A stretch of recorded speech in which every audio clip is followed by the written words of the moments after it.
Hell yeah, I would recommend the whole University of Charleston campus, teachers, Dr. Welsh should come out here. Um, Anybody should take this trip because I think people in the United States live in this bubble where all they think of is the material things of the United States or their work, their job, their kids, taking kids back and forth to play practice and basketball practice and all this other things. And even West Virginia is another bubble. And then Charleston, probably its own little bubble. And then University of Charleston, an extreme bubble, just being a private little school. But the world is so much bigger, and just seeing a little piece of it here, well, Africa's a big chunk of the world, but just seeing a little piece of Kenya will just open your eyes to so much. If anyone can come on this trip, I would definitely suggest it. And yeah, do it. Just do it. I would say it really makes you appreciate back home. I know it's something people keep saying, you'll really appreciate what you have, but really working with these kids and seeing these families on the side of the street in these huts, it's really life-changing. And I would recommend going just because even the safari we went on, seeing the animals, seeing the whole landscape, you don't see houses everywhere, you see mountains, you just see beautiful nature.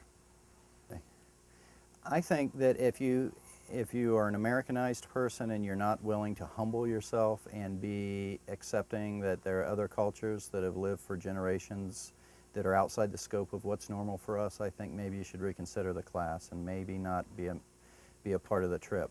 But if you're willing to humble yourself and come here with the honor and the courage and the commitment to look serious challenges in the face and not have an answer to it because it's really scary, then you are the right person for this class.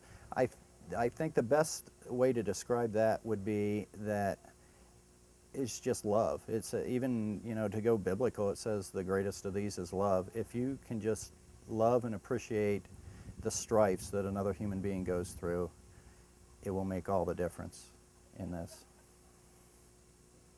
I would recommend this experience and this trip to anyone who thinks that they have the physical and emotional capabilities to get through it. I've learned so much.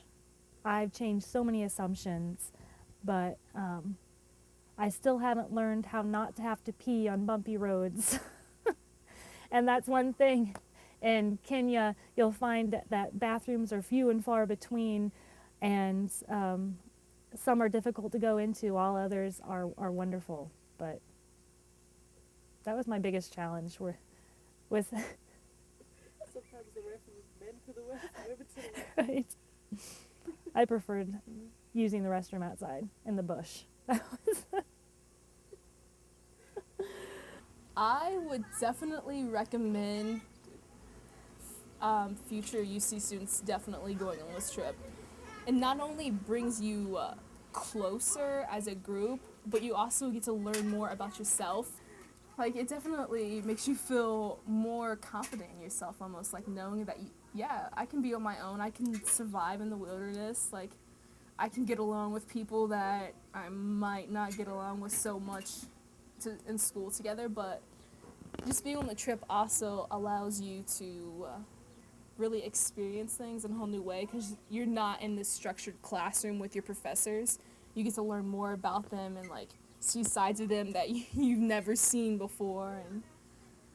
But it'll also bring you closer to people like Lizanne. I've known her for like 3 years, and Julianne. Like, Julianne's really become one of my really good friends here, as has Lizanne. And just being on this trip and being able to go with your friends makes it all worth a while.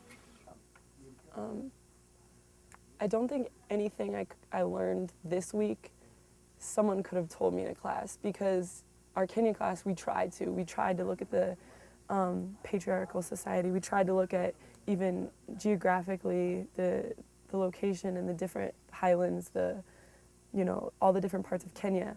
But in order to really understand what's going on here, and I don't even understand it because, it's obviously a lot deeper than what you can see in 2 weeks, but to see it is so much more than anyone can tell you in a classroom.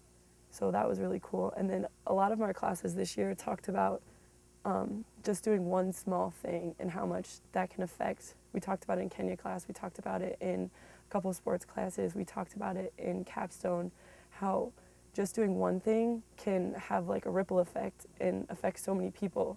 So I think that that was kind of what I hoped to do with this trip. It being the first trip, we just kind of wanted to wing it and see what happened.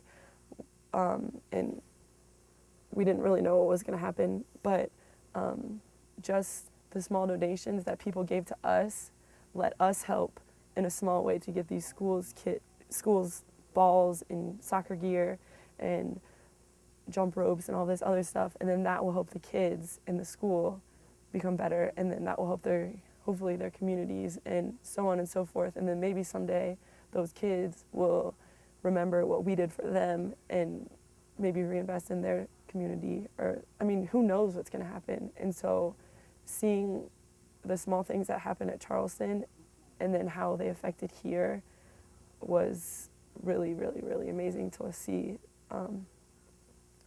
over the past couple of weeks. So, and you can't ever get that in a classroom as much as anyone can try to tell you. So I think that was the biggest difference between school learning and Kenya learning. I've learned more in the last 2 weeks, I think, about myself and about the global community and about the strength of human beings than I have in the last 12 years of education. So this is a unique and very important learning opportunity. I think this program and this experience should build upon what it has been in the last 2 weeks. And I think it's very important that we actually expand it and we do include the nursing students at our university and come and set up clinics, or at least work in those clinics, because it's just the staff is needed. I think that it's very important for us as Americans and us as UC students and faculty to continue to come back and support these small community schools that have so very little and who are so thankful for the little gifts that we did provide. And just also our university always speaks on becoming good global citizens, and this experience is the key to actualizing that goal within our students.